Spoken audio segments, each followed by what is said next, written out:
In bustling Manila, the capital of the Philippines, the sky painted itself with orange hues of late afternoon as Manny Pacquiao walked discreetly through the streets of Makati district.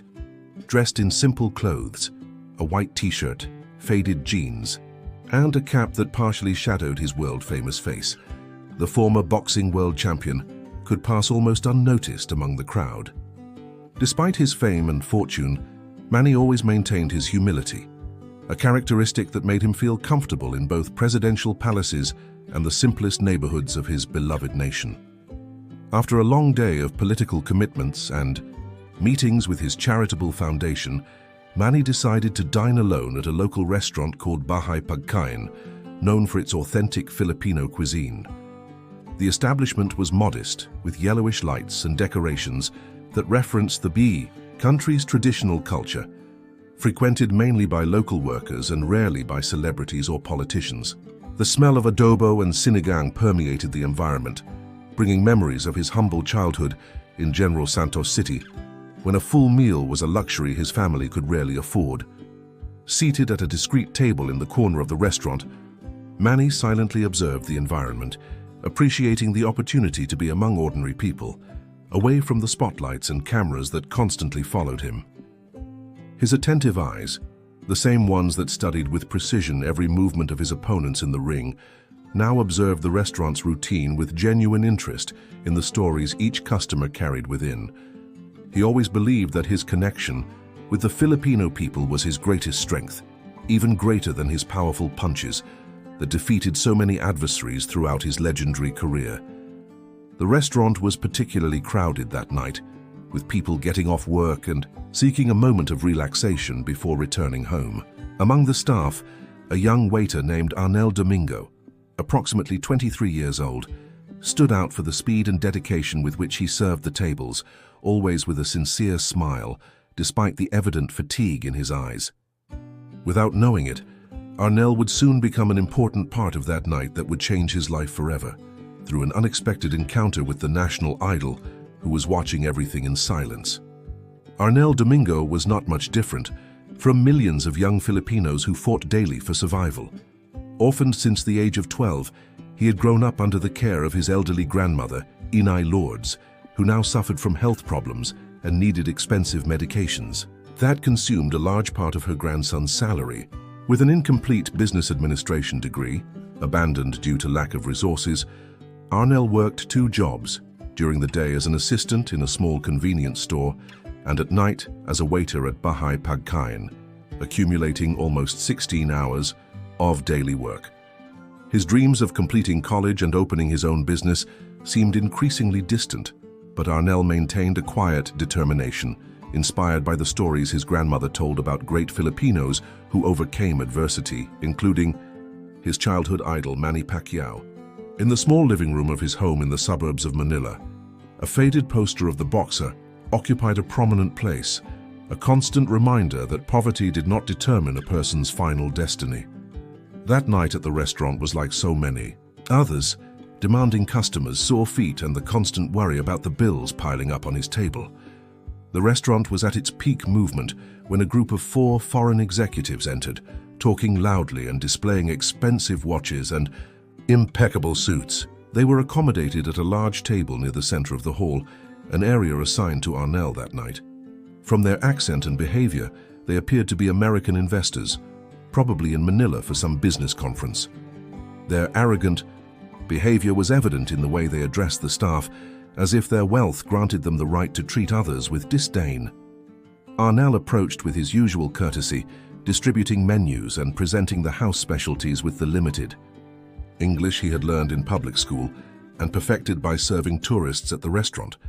While taking orders, one of the executives, a corpulent middle-aged man with a shiny gold wedding ring, began making derogatory comments about the waiter's broken English, provoking laughter among his colleagues.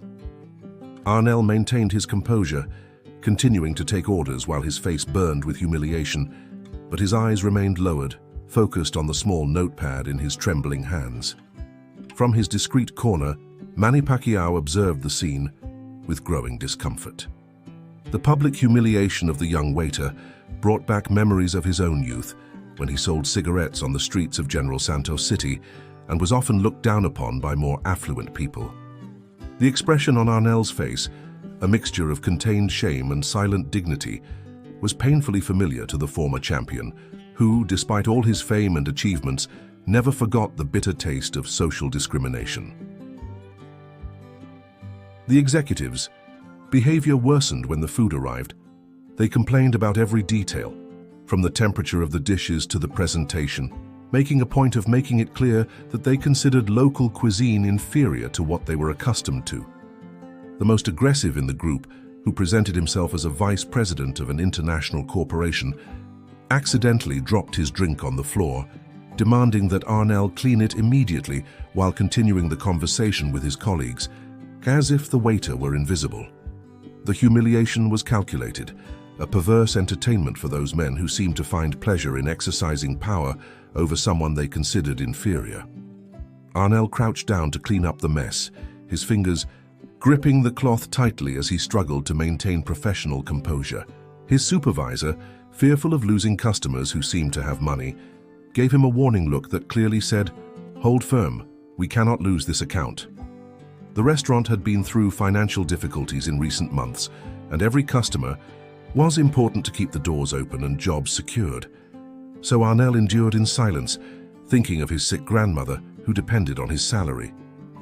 The situation reached its climax when, while serving dessert, one of the executives purposely put his foot in Arnell's path, causing him to trip.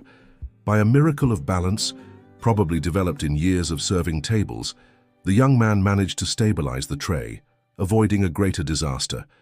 However, a bit of halo, the colorful Filipino dessert, splashed onto the expensive sleeve of the executive's suit, who immediately exploded in indignation. With a face red with anger, the man began to insult Arnell loudly, calling him incompetent and stupid, demanding that the manager appear and threatening to sue the establishment for what he called deplorable service.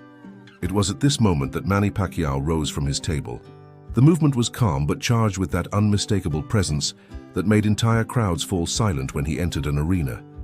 Removing the cap that partially concealed his face, he walked toward the executive's table with the same controlled determination he displayed when approaching an opponent in the ring.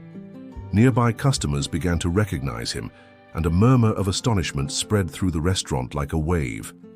"Pac-Man," they whispered, using the affectionate nickname by which the national idol was known. Time seemed to have slowed down as Manny approached the table. The staff froze in their places, other customers interrupted their meals, and even the noisy executives realized that something extraordinary was happening. With his magnetic presence, Manny positioned himself beside Arnell, gently placing a hand on his shoulder in a gesture of solidarity that transcended words. The young waiter, initially confused by the sudden change in the restaurant's atmosphere, raised his eyes to find his childhood idol standing beside him, silently defending him. With a polite but firm smile, Manny directed his gaze at the executives, who now seemed uncomfortably aware of who stood before them. Even without uttering a word, the message in his eyes was clear. The dignity of every Filipino worker was inviolable, regardless of their social position. The executive, who seconds before had been vociferous with insults, now seemed to have completely lost his voice, his face alternating between the red of shame and the white of shock as he recognized one of the most respected and powerful figures, not only in the Philippines but on the world stage. In that silent moment, loaded with tension, a complete reversal of power occurred. The executives, who before had behaved like kings in a foreign land, now looked like children caught in a malicious prank. Manny's presence had exposed their gratuitous cruelty not only to the other customers, but mainly to themselves. One of them, apparently more sensitive to the situation, began to mutter incoherent apologies, while the others fixed their gaze on their plates, suddenly extremely interested in the food they had been criticizing minutes before.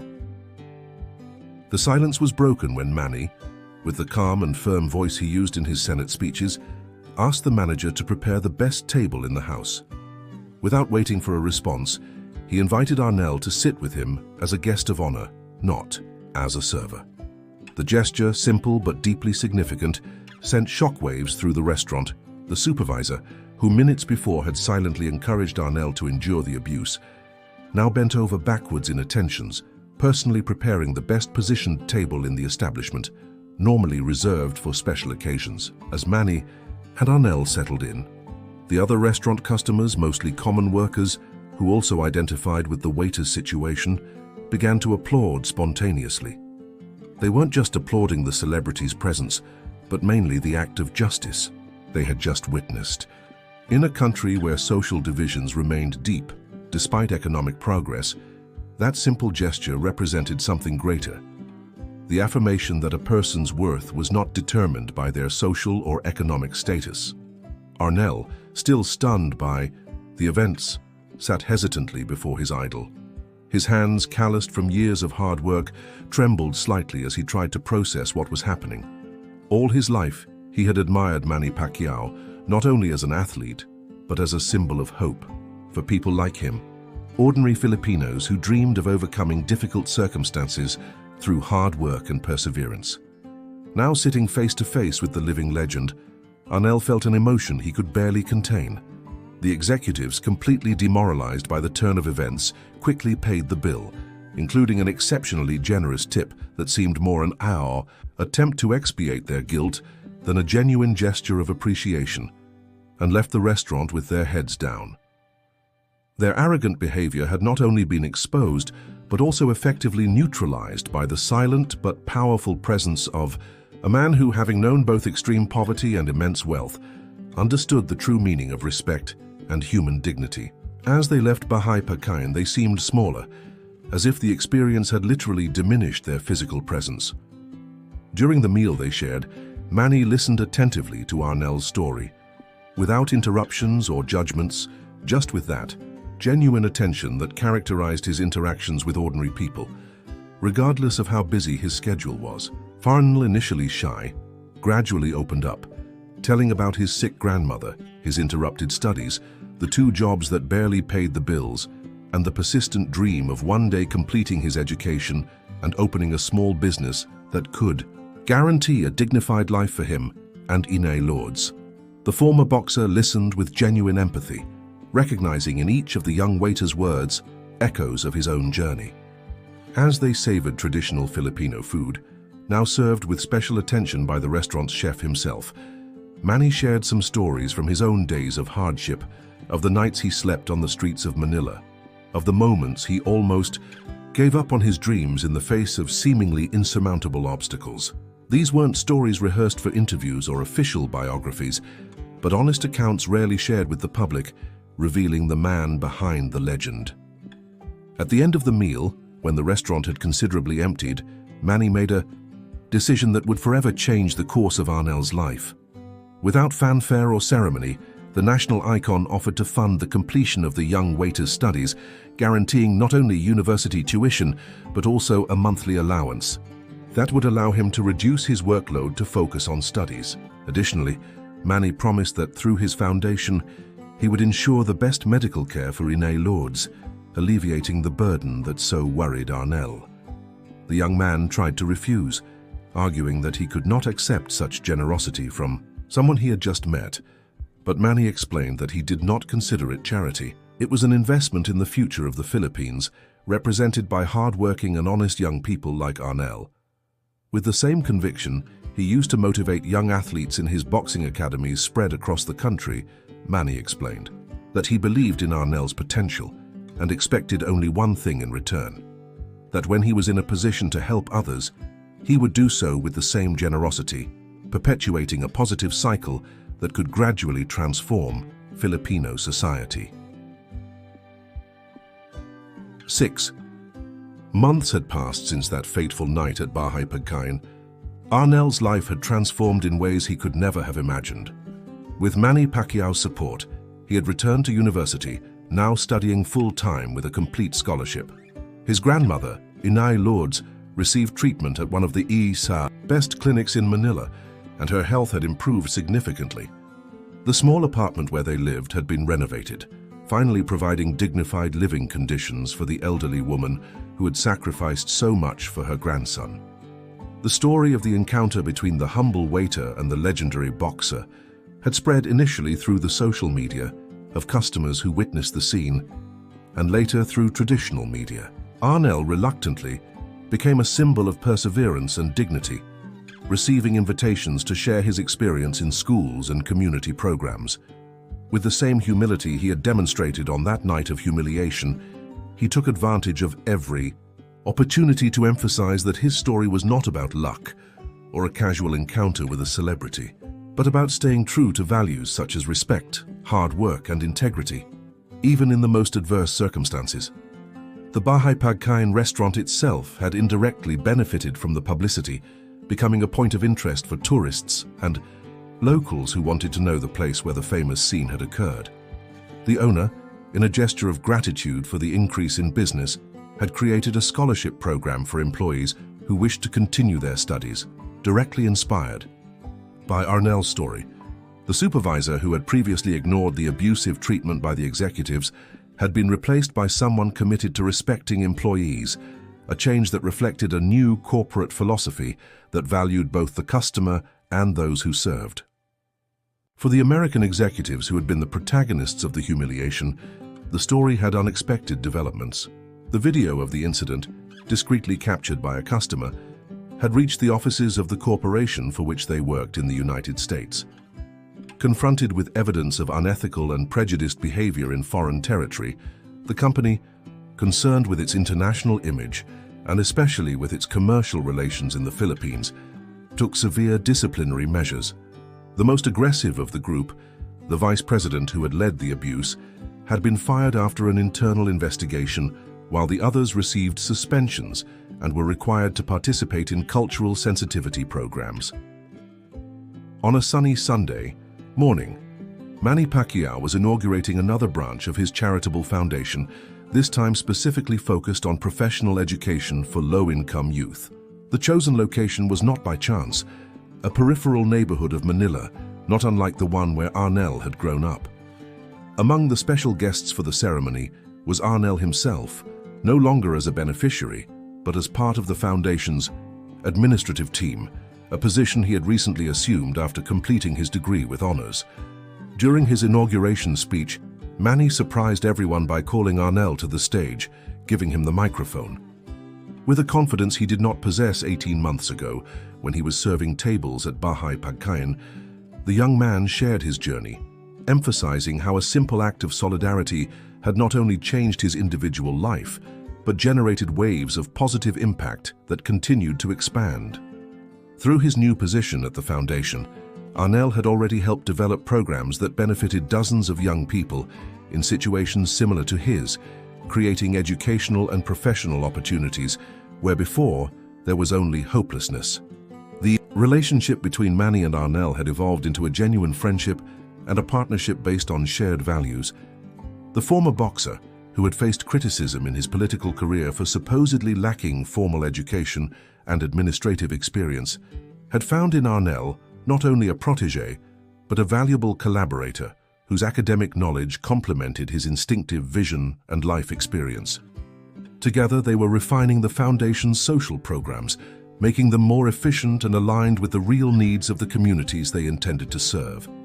That afternoon, after the official events, Manny and Arnell returned to Bahay Pagkain, now transformed and expanded, but maintaining its essence as a family restaurant. They sat at the same table where, months before, they had shared a meal that had changed the fate of both.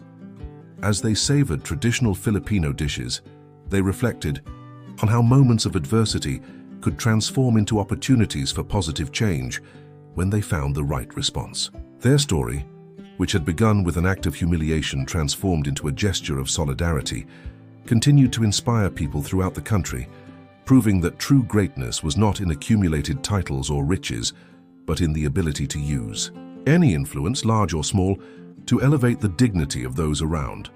In a country where inequality was still a challenging reality, stories like theirs offered not only hope, but a practical model of how empathy and mutual respect could build bridges over the social chasms that had for so long divided the nation.